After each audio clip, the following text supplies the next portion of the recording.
É isso aí, gente querida, graça e paz a todos, espero que todos estejam bem e firmes. Hoje, 5 de janeiro, portanto, primeiro domingo do ano de 2025. E a gente acaba sofrendo influências que às vezes podem ser boas, às vezes podem ser ruins, e nesse caso a influência é uma influência boa, que é a influência da folhinha, né? Da virada da folhinha no calendário, né? A gente normalmente se deixa levar por essa sensação de que as coisas estão recomeçando, então a gente parte assim para um começo de janeiro com o coração cheio de expectativa. E no contexto, por exemplo, daqueles que lideram o rebanho no Senhor, né?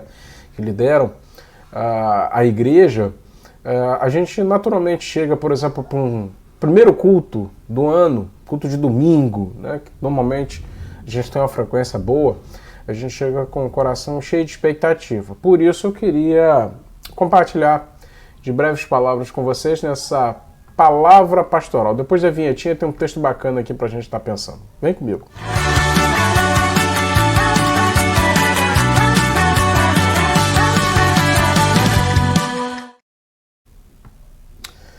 O texto para a gente pensar está aqui em 1 Pedro, capítulo 5, versículo 7. Eu vou estar lendo na Nova Versão Internacional, o texto que diz assim: lancem sobre ele toda a sua ansiedade, porque ele tem cuidado de vocês. Eu vou repetir, tá bom? Lancem sobre ele toda a sua ansiedade, porque ele tem cuidado de vocês. Normalmente, quando a gente procurando pensar textos para falar de ansiedade, esse é um daqueles textos que acabam surgindo, né? Até quando a gente faz pesquisas em bíblias temáticas, aplicativos, ou até mesmo dando uma googada, pesquisa no Google, né? Textos sobre ansiedade. Isso aqui, com certeza, é um dos textos que vai aparecer, principalmente porque tem a palavra ipsis literis, né? Na íntegra aí, ansiedade. Mas esse texto aqui, ele não está apontando para essa ansiedade típica da nossa geração, então as pessoas precisam ouvir palavras que corrijam a rota, porque está com o coração muito ansioso, como alguns costumam dizer, ansiedade é excesso do amanhã. Esse texto aqui, ele trata de ansiedade, mas num contexto muito específico. Confira comigo no replay, tá bom? Olha só, no versículo 2 desse mesmo capítulo, portanto, 1 Pedro, capítulo 5, versículo 2, diz assim: pastoreie o rebanho de Deus que está aos seus cuidados, olhem por ele, não por obrigação, mas de livre vontade, como Deus quer. Não faço isso por ganância, mas com o desejo de servir. Versículo 3, né? Vamos dar continuidade aqui. Não hajam como dominadores dos que lhe foram confiados, mas como exemplos para o rebanho. Aí a gente dá um salto, já, para o versículo 5. Mas antes de ir para o versículo 5,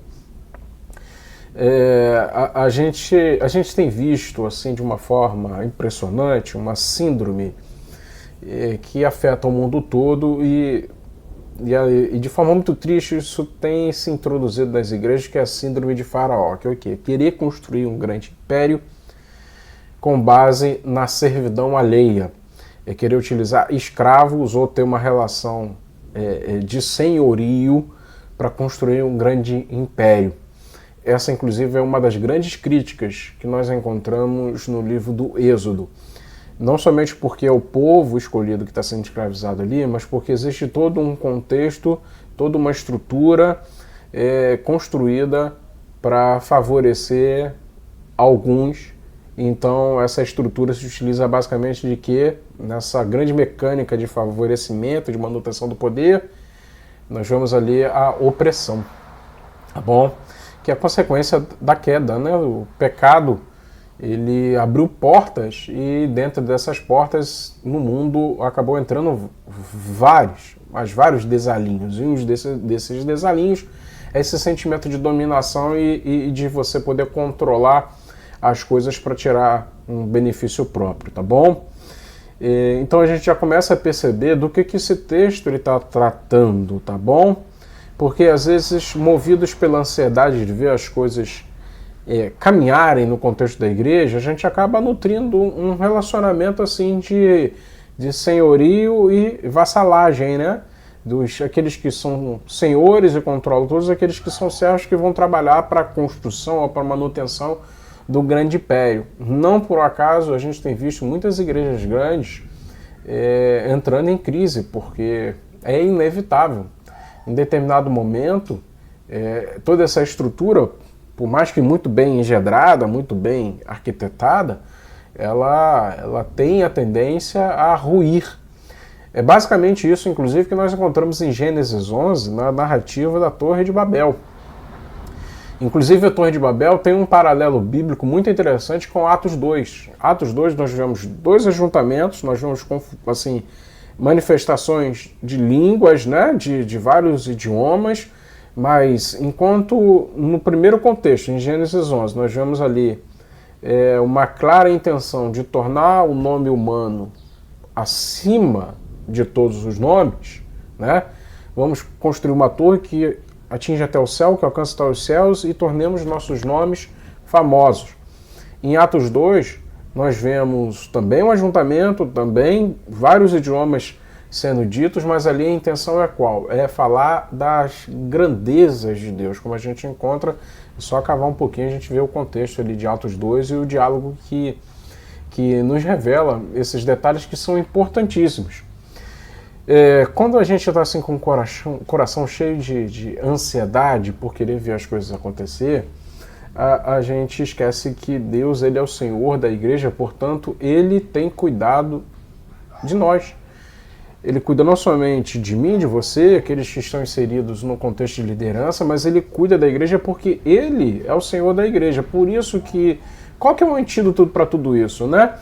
Como nós vimos no versículo 7, entendendo que Deus é o Senhor da igreja, então ele está cuidando da igreja. Então não adianta a gente ter aquela ansiedade que vai acabar tornando a gente praticamente um faraó, querendo controlar a igreja, escravizar a membresia em torno de um projeto que venha tornar uma marca, que venha tornar os nossos ministérios famosos, grandes, tá bom? Mas uma outra forma da gente fugir desse erro é entender esse conceito de sujeição mútua. Devemos ser humildes uns para com os outros, sempre reconhecendo o outro maior do que nós mesmos, né?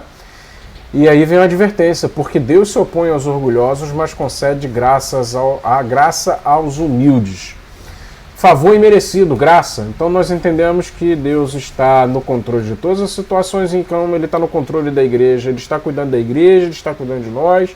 Nós podemos tranquilamente liberar os nossos corações para não ficarmos ansiosos com aquilo que há de acontecer. É o vento do Santo Espírito que precisa guiar e mover a igreja. Então não é o vento artificial que nós podemos produzir com os nossos ventiladorzinhos, né? Que Deus nos abençoe. Peço a Deus que essa palavra de alguma forma te inspire, como falou bastante ao meu coração, tá bom? Que Deus abençoe a todos, que vocês tenham um excelente culto mais tarde, que cada uma das igrejas sejam movidas pelo vento do Espírito Santo e tenham esse vínculo de sujeição mútua, que é uma contraposição àquilo que a gente tem visto no mundo e cada vez mais. Deus abençoe a todos, fé em Deus e pé na estrada. Esta é uma produção Claraboia 360.